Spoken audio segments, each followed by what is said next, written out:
48 है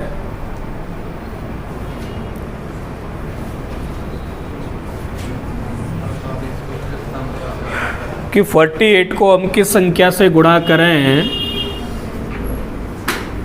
किस संख्या से गुणा करें। हमने मान लिया x से गुणा कर दें तो प्राप्त गुणनफल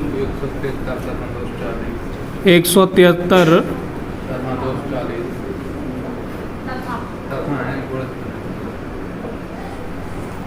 पता नहीं किस भाषा में बात कर रहे हैं। 173 तथा 240 के गुणनफल के बराबर हो, है ना। प्रश्न ये है कि 48 को किस संख्या से मल्टीप्लाई करें, किस संख्या से गुणा करें ताकि गुणनफल क्या आ जाए, 173 तथा 240 के गुणनफल के बराबर हो। सिंपल x निकालना है तो x बराबर क्या हो जाएगा, 48 कहाँ जाएगा, डिवाइड में 24 एकम 24, 24 दूनी 48, 2 से कट जाएगा 5 बार, 5 से मल्टीप्लाई कर दें, 5 दिए 15, 5 7 35 और 1 36, 5 एकम 5 और 3 8। तो वो संख्या क्या है जिसे मल्टीप्लाई किया जाए, वो 865 है। क्वेश्चन नंबर 60 है, एक पैटर्न दिया हुआ है कि 2 अंकों की संख्या को 2-2 बार लिखकर ऐसे संख्याएं बनाई जाएं। वो कह रहे हैं जैसे 15 देख 2 अंकों की संख्या है तो इसको एक बार और रिपीट कर दें 1515। या इन्होंने एक और पैटर्न आपको दिया है कि अगर 37 है तो 3737 रिपीट कर दें। इस प्रकार की संख्याएं हमेशा किससे पूर्णतः विभक्त रहेंगी, हमको ये बताना है। तो देखिए वो 2 अंकों की संख्याओं को रिपीट करने को कह रहे तो उन्होंने पैटर्न दिए, क्या दिए हैं, पैटर्न, ताकि आप समझ जाएं, बाकी इनका कोई लेना देना नहीं है। हमने 2 अंकों की संख्या बनाई x y, तो सेम ऐसे ही रिपीट कर देंगे x y, पैटर्न यही कहता है ना, x y तो x y फिर रिपीट कर दें। मैंने आपको संख्या बनाना सिखाया था, एक i का अंक है, इसमें कितने का मल्टीप्लाई रहता है, ये दाई का अंक है, इसमें 10 का, ये सैकड़ा का है, इसमें 100 का, और ये 1000वें स्थान पर इसमें 1000 का। तो संख्या क्या बनी, 1000x है और यहाँ 10x है, तो कितना हो जाएगा ये 1010x। और ये 100y है, 1y है, कितना हो जाएगा 101y। ये संख्या बनी। इसमें से आप देख रहे हैं कि 101 पूरे में से कॉमन आ रहा है, यहाँ से 101 से इसमें भाग देंगे तो एक बार भाग चला जाएगा, कितना बचेगा 10x बचेगा ना। या ऐसे देखो 101 में 10 का गुणा करेंगे मिल जाएगा ना। इसमें से 101 हमने कॉमन ले लिया, या इस कॉमन लेने का मतलब भाग दे देना, तो 101 से भाग देंगे एक बार चला जाएगा, यानी कितना बचेगा, एक बार भाग चलाएगा 0 बचा है तो कितना हो जाएगा 10x। यहाँ से कितना बचेगा y। इसमें कॉमन क्या निकल के आया है, तो ये हमेशा किससे विभाजित हो जाएगी, जो कॉमन निकल के आता है उसी से हमेशा विभाजित होती है। तो 101 कॉमन निकल के आया है, इसलिए संख्या, इस प्रकार की संख्याएं हमेशा किससे विभाजित रहेंगी, 101 से। उनको देखिए जैसे 23 लिखा हुआ है, 23, इसमें 2 अंक हैं, एक i का अंक क्या है 3 और दाई का क्या है 2। एक्चुअल में संख्या बनती कैसे है, तो एक i का अंक जो रहता है इसमें 1 का गुणा रहता है और दाई वाले में 10 का, तो 20 इंटू 10, सॉरी 2 इंटू 10, दाई के स्थान पर 2 है ना, तो 20 + 3, इस तरीके से संख्या बनी हुई है 23। ऐसे अपन कोई और संख्या को समझा, जैसे हमारे पास जो है 126 है।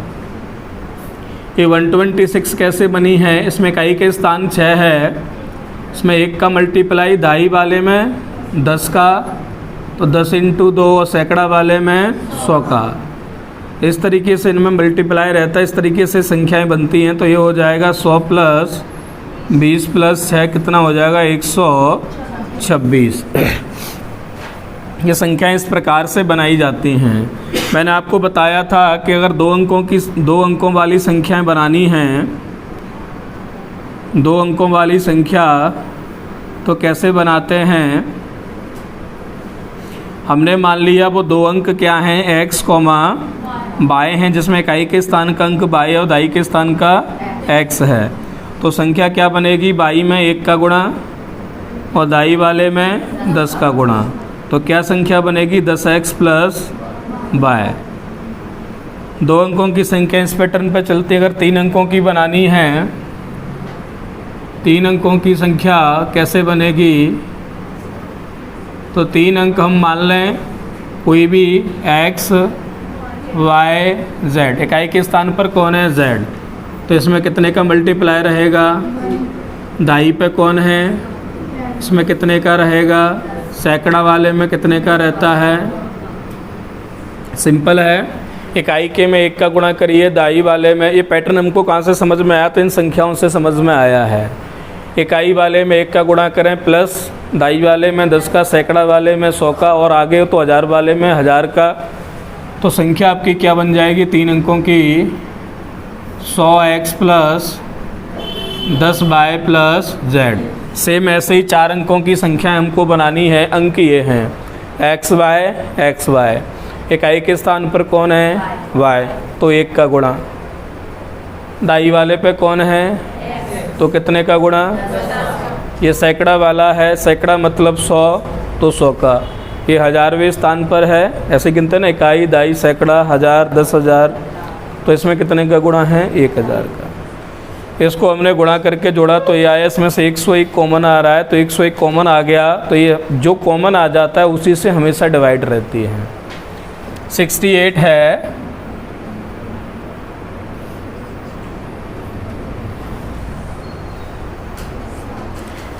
किसी संख्या को 7 से गुणा करने पर जो गुणनफल प्राप्त होता है उसमें किसके अंक आते हैं? 3 के ही अंक आते हैं। हमने मान लिया किसी संख्या, वो संख्या क्या है? हमने मान लिया वो संख्या क्या है? x।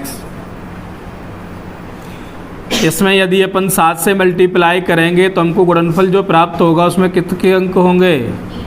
3 के अंक होंगे। कितने होंगे? 3 कहाँ लिखा है? 3 के अंक होंगे, जो लिखा है। कहाँ लिखा है कि 3 नहीं होंगे? है? हाँ, तो प्रत्येक अंक 3 प्राप्त होंगे। कितने 3 प्राप्त होंगे? नई जानकारी है।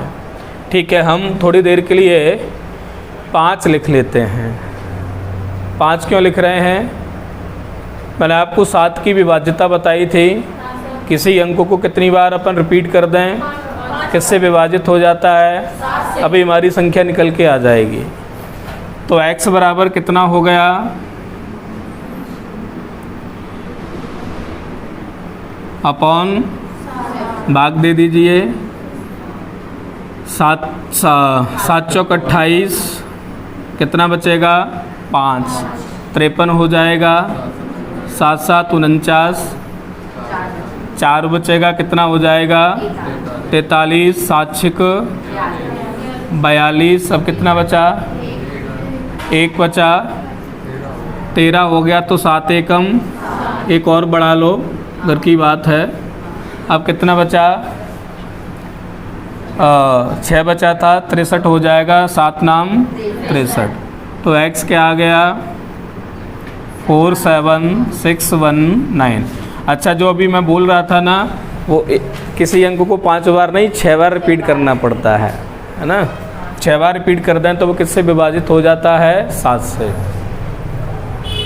तो 3 के अंकों को हम कितनी बार रिपीट कर दो? उन्होंने तो प्रश्न में तो कुछ नहीं बोला, अपनी मर्जी है, तो हमने 6 बार रिपीट उसको कर दिया। तो किसी संख्या में 7 से गुणा करते हैं तो संख्या प्राप्त होती है उसमें 3 के ही अंक आते हैं। ठीक है, तो x बराबर क्या हो जाएगा, इसके अपॉन में 7। संख्या क्या आ गई, 47619। क्वेश्चन नंबर 71, किसी संख्या को, वो हमने संख्या मान ली क्या है x, किसी संख्या को किससे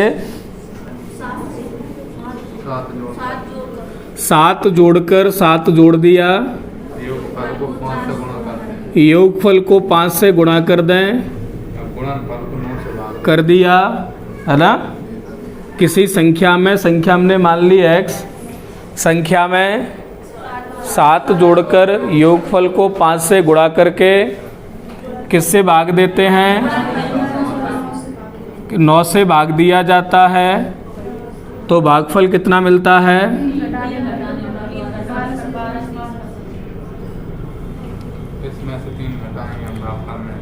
भागफल में से, ये भागफल हो गया ना। किसी संख्या में अपन भाग दें, भागफल ही होता है, दोगे तो क्या निकलेगा, भागफल।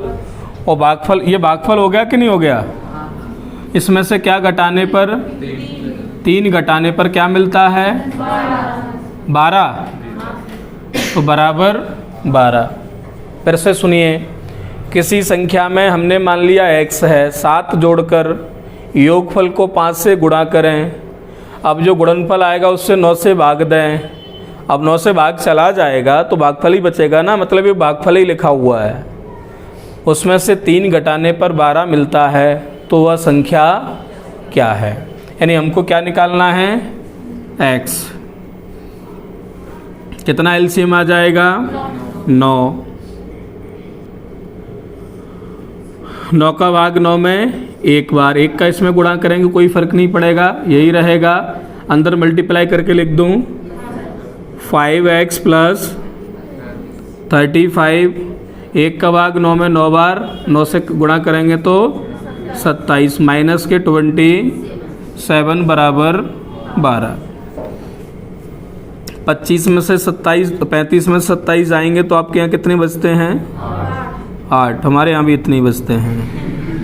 9 का क्रॉस मल्टीप्लाई हो जाएगा तो क्या हो जाएगा, 12 इंटू 9, तो 5x, 12 नाम 108, ये 8 उधर जाएगा तो माइनस का हो जाएगा, यानी कितना आ जाएगा, x बराबर, यहाँ से कितना बचेगा 100, ये 5 कहाँ आ जाएगा डिवाइड में, 5 दूनी 10, कितना आ जाएगा, x बराबर 20।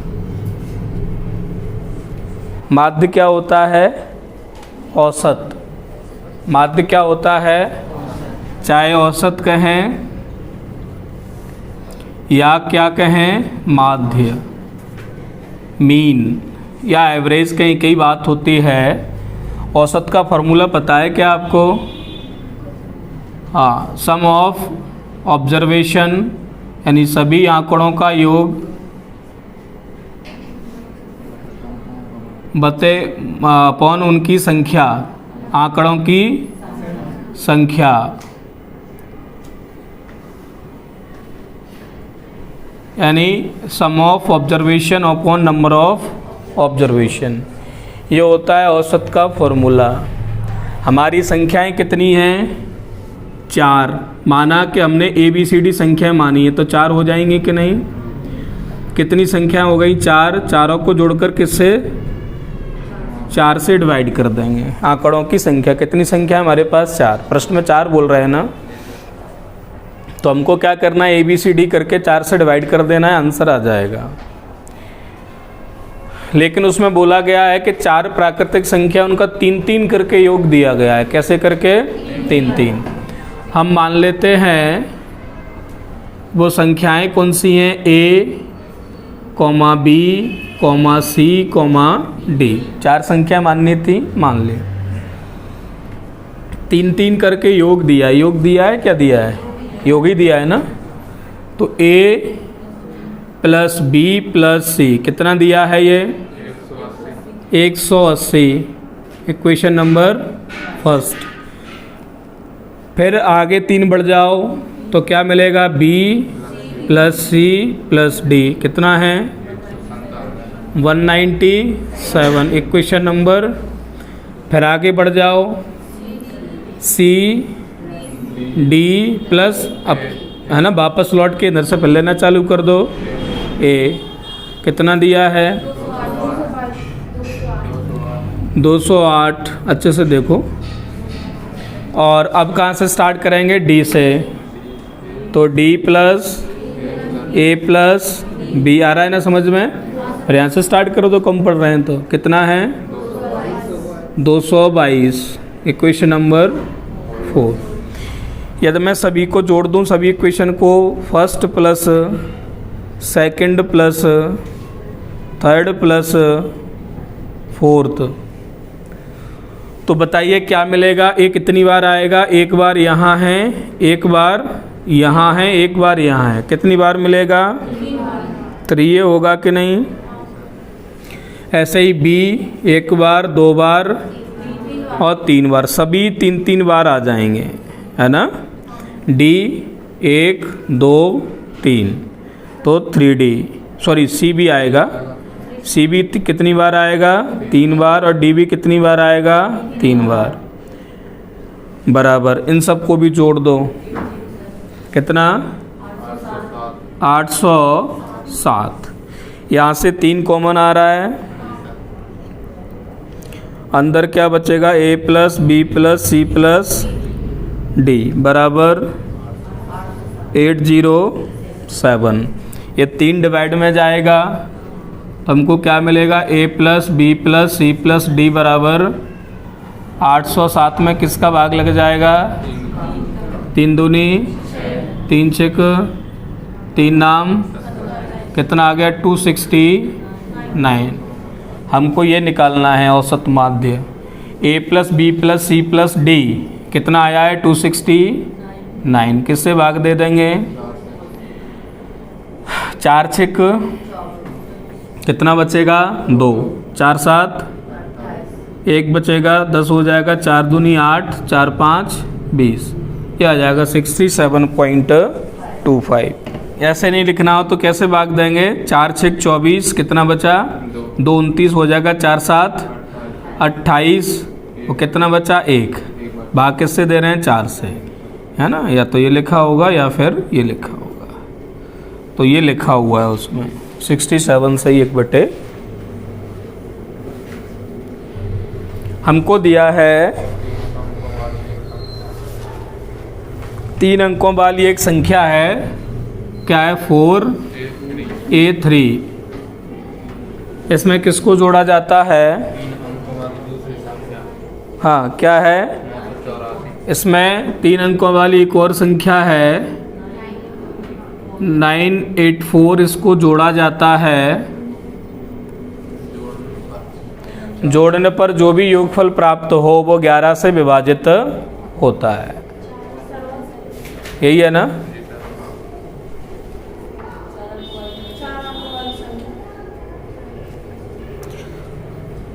चलिए 3 अंकों वाली एक संख्या है 4A3, इसको दूसरी 3 अंकों वाली संख्या 984 में जोड़ा जाता है, योगफल 4 अंकों वाला मिलेगा। ये किससे विभाजित है, 11 से विभाज्य है, और जो योगफल है वो मिलता है 13B7,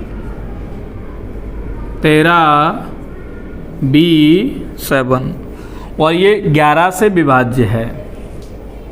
किससे विभाजित है, और 11 से विभाजित है, तो 11 की डिविजिबिलिटी मैंने आपको बताई थी,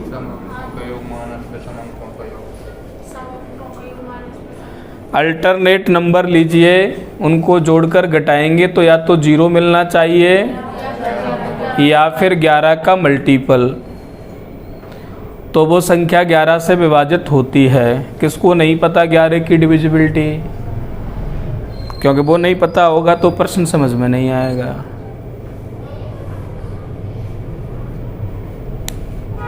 बोलिए, चलिए बता देता हूँ।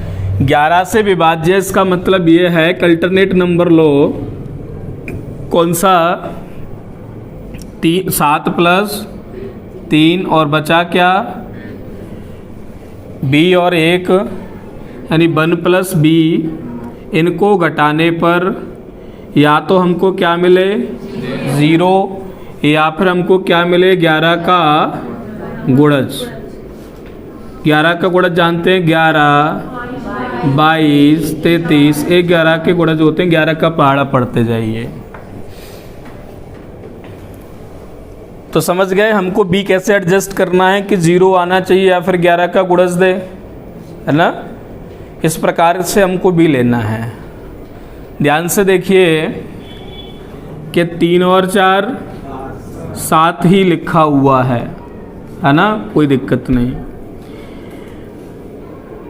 यहाँ 9 और 4 13 लिखा हुआ है, कोई दिक्कत नहीं।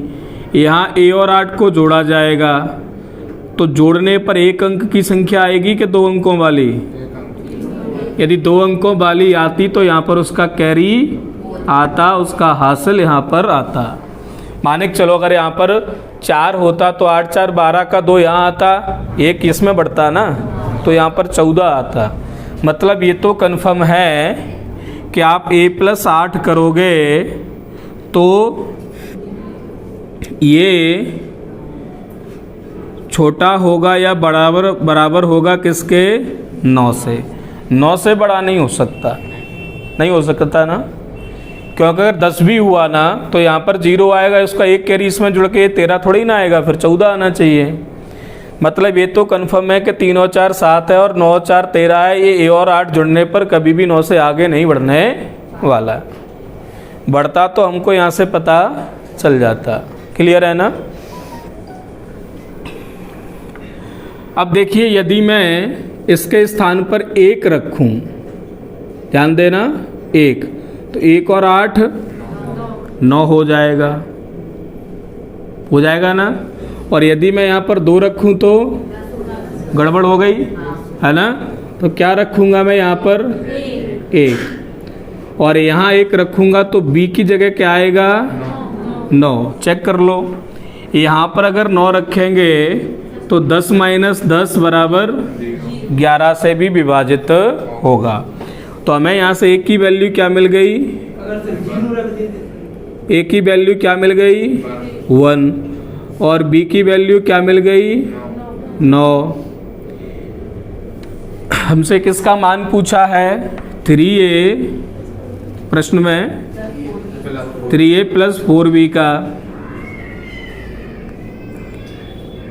a का मान 1, b का मान 9, 3 एकम 3 + 36 और 3 39, यानी उसकी वैल्यू क्या आएगी 39।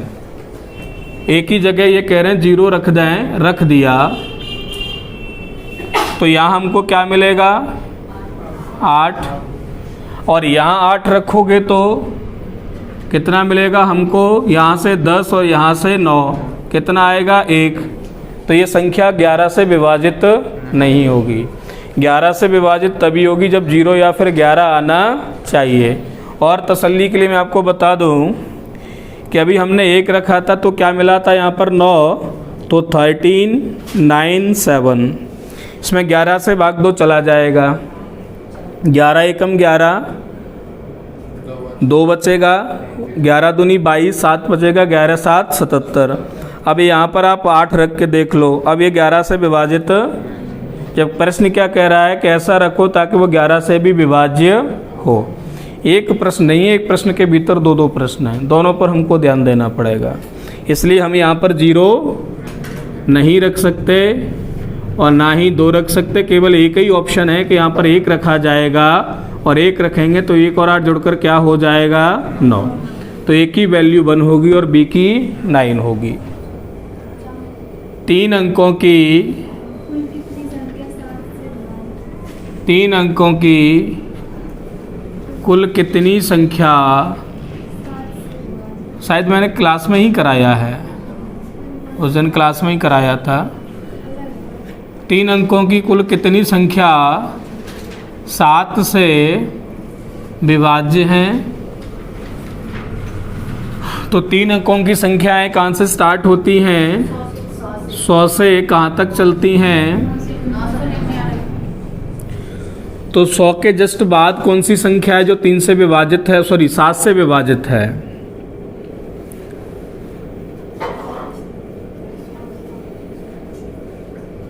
तो कौन सी होगी? 7 एकम 7, 3 बचेगा, 7 चौक 28 यानी 105। 100 के बाद कौन सी संख्या है जो 7 से विभाजित होगी? वो 105। इसके बाद कौन सी आएगी? 7 जोड़ दो तो 112। ऐसे ही आगे बढ़ती जाएंगी। सबसे लास्ट में कौन सी मिलेगी?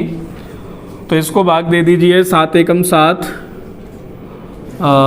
2 बचेगा, 7 चौक 28, 19 हो जाएगा, 7 दूनी 14, 5 बचेगा, 5 इसमें से घटा दो तो 994। लास्ट संख्या ये रहेगी।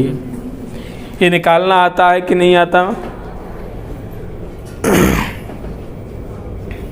तो मैंने आपको बोला था इसमें हम कैसे करेंगे। पदों की संख्या बराबर अंतिम पद क्या है? 994, प्रथम पद माइनस प्रथम पद फर्स्ट टर्म तो 105 है, अपॉन इनका डिफरेंस कितना है? 7 का है प्लस 1। तो इसमें से माइनस कर देंगे 105, कितना बचेगा? 100 माइनस करेंगे तो 894 और 5 और घटा देंगे तो 889। ठीक है। 7 एकम 7, 18 हो जाएगा, 7 दूनी 14, 4 बचेगा, 7 7 49, 127 और एक कितना हो जाएगा? 128। कुछ भी अलग नहीं है, यही आंसर है।